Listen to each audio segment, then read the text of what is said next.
Hello, and welcome to the Love Your Work Life podcast. I'm your host, Elissa Shuck.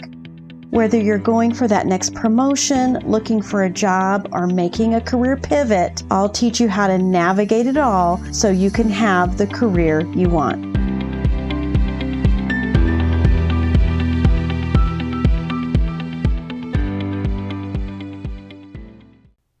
This is episode 88.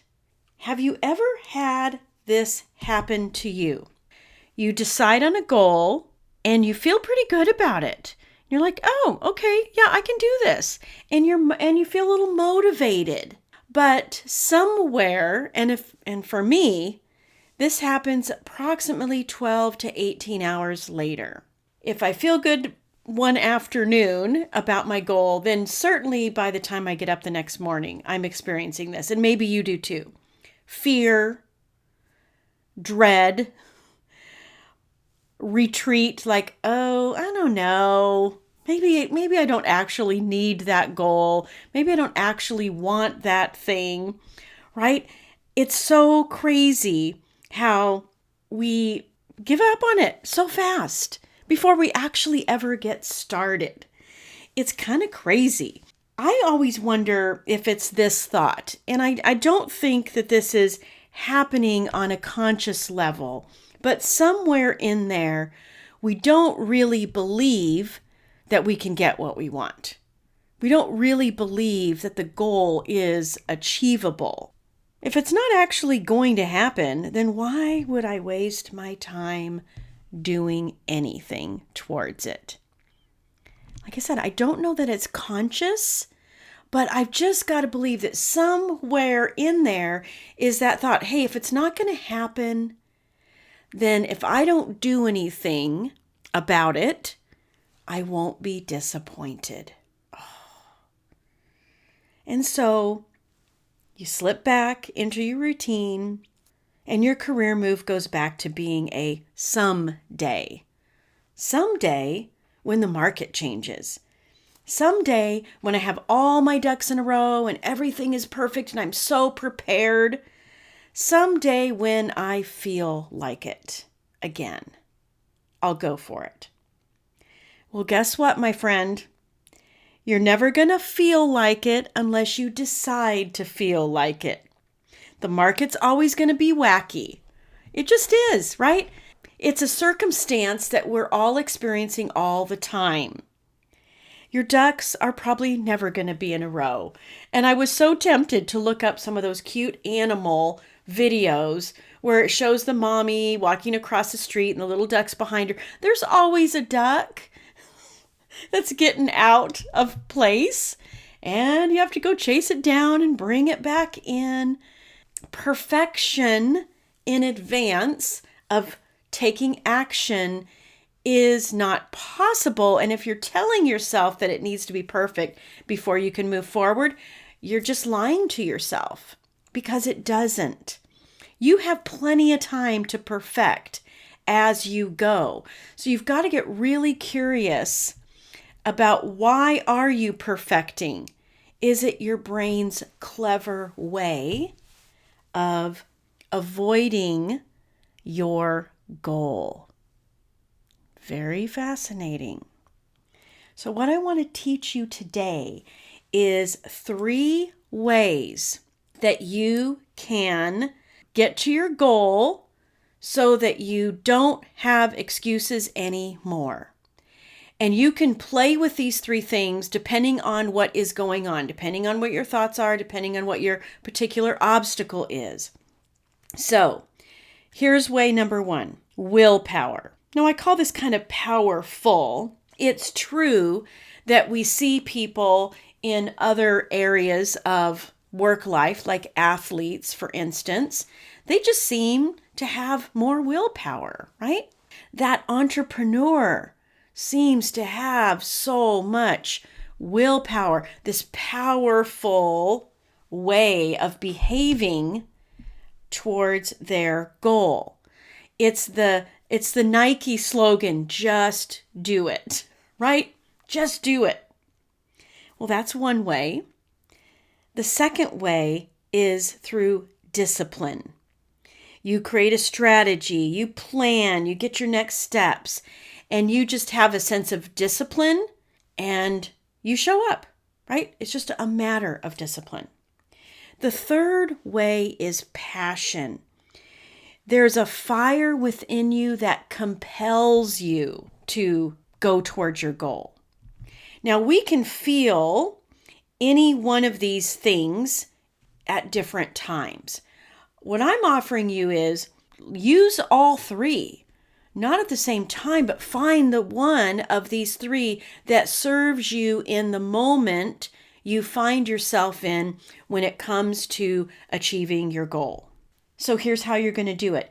You have these three tools in your tool belt that you can use, you can access when you need to, and here's how you do it.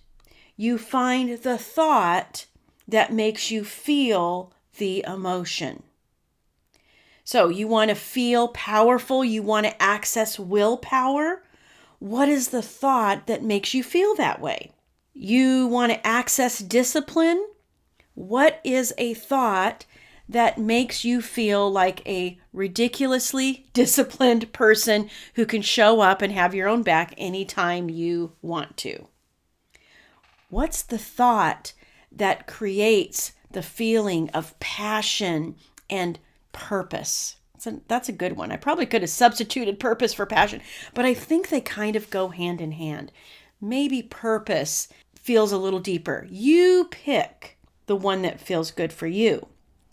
If you don't have a thought about your current goal that gets you to powerful willpower, disciplined, or passionate purpose, go into the reservoir, the storage space in your brain, and find the thought that gets you there. I guarantee you've had times in your life where you have accessed those feelings and they have motivated you to keep going. Do that next thing. Now, it may not have been on your own behalf. It may have been on behalf of someone else. Maybe it wasn't a career goal, but you access the feeling of discipline somehow, some way for someone or something, a project, a boss that you really clicked with and you just wanted to do everything you possibly could for that person. You may have accessed some of those emotions. The willpower, the discipline, the passion. So if you don't have a thought about your current goal that gets you to those feelings, go back to a time when you did feel that way. You might be reverse engineering it from the really good accomplishment or the really big project that you tackled, and then reverse engineer that back to what were you feeling while you were doing that, and what was the thought that was creating that feeling for you. And here's a little hack. Just grab that thought and plug it in to the new goal. You can choose any thought you want about your goal. So why not choose a thought that worked really well for you when you were accomplishing something else for someone else? When you're picking these thoughts, I suggest that you just test them.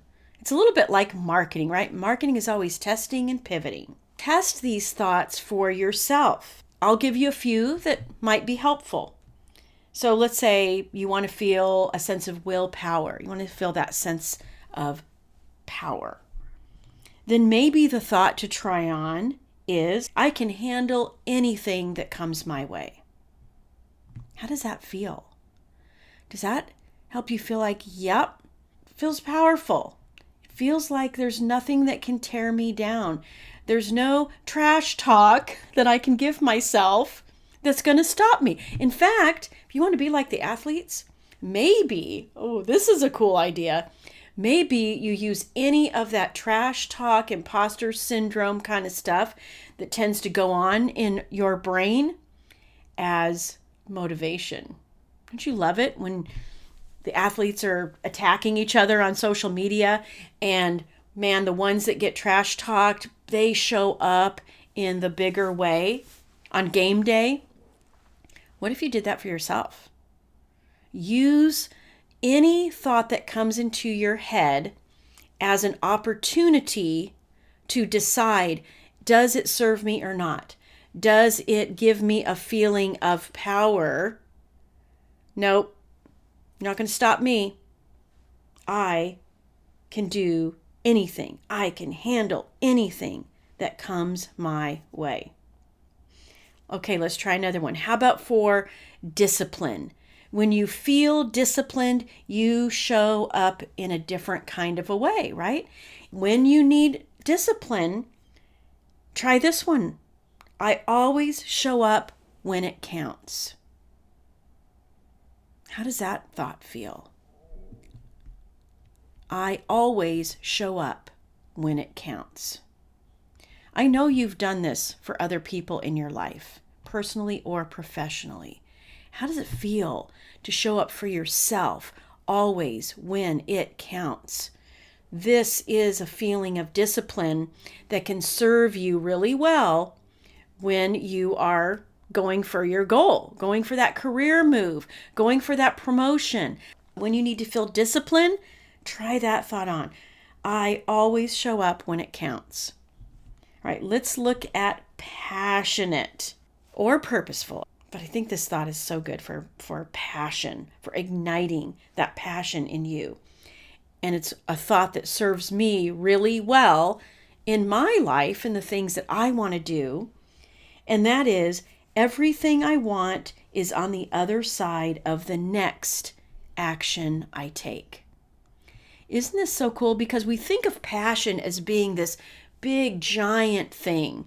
But passion can actually be ignited with the one small move, the next action. That's it. One little action at a time. And it's a true statement. Everything you want is on the other side of the next action you take. And you can keep thinking that thought over and over again for every single action that requires that purpose, that passion out of you so that you can achieve what you want. Try on these thoughts. Let them be a starting point for additional thoughts. And like I said, if you're having trouble associating these kinds of thoughts with your current career goal, go back and find the thoughts that created those feelings for you at any place in your career, any situation, and transplant those thoughts. Choose those thoughts quite intentionally for yourself and your career goal. Because here's what I know is going to happen when you do that. You're going to have these thoughts, these three feelings, willpower, discipline, and passion, that you can leverage any time you want. Anytime you want to take action on your goal and have no more excuses, you just pick the one that's working for you. Sometimes that might be discipline. Sometimes that might be willpower. Sometimes that might be passion. These are the three things that I know when you're feeling that way are motivating.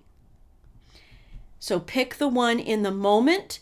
Have thoughts that you can leverage when you need it. So maybe you got three feelings, pick three thoughts for each one of those feelings. So you don't have to have an excuse for not doing anything more. You're just going to go into your toolbox and pick the things intentionally, the right tool for the right action. Here's the real kicker. Your brain actually does have all the answers you need. It really does. We get into habits, we get into patterns where we're not conscious of our thoughts. It's just happening and we're not paying attention. And sometimes really good things happen when we're not paying attention because we're just doing our deal. We're just doing our job. We're making it happen. But when you've set a goal for yourself, when you have that little moment of vision of the promotion, of the raise, of the pivot, whatever your career move is, when you catch that little vision, don't let the hangover 12 hours later stop you. Use these 3 things and get to work. So simple. As of the recording of this podcast, the new year is right around the corner. And this is a natural time to be, we're all thinking it, right? We've got our New Year's resolutions. We're looking back at the year. We're wondering, what in the world did I do this year? And if you're in a space where you're just not going to accept another year of where you are, then I want you to reach out to me. Let's do a call. I do free consultations so you can find out what it's like to work with me. Let's get on a call. Let's talk about it. I guarantee you're going to feel better after that call, whatever you decide. Whether or not you decide to work with me, you're going to feel amazing when you get off that call. So let's do it. And you, my friend, can just decide. No more excuses. 2023 or next week or next month, depending on when you're listening to this, is my time. All right. I'll talk to you again soon. If you like this podcast, I invite you to visit the Love Your Work Life website at elissashuck-careercoach.com. On the site, you'll find all the information you need to work with me one-on-one, as well as get access to my courses, Job Search Field Guide, and The Art of Stellar Interviews. I can't wait to help. I look forward to seeing you there.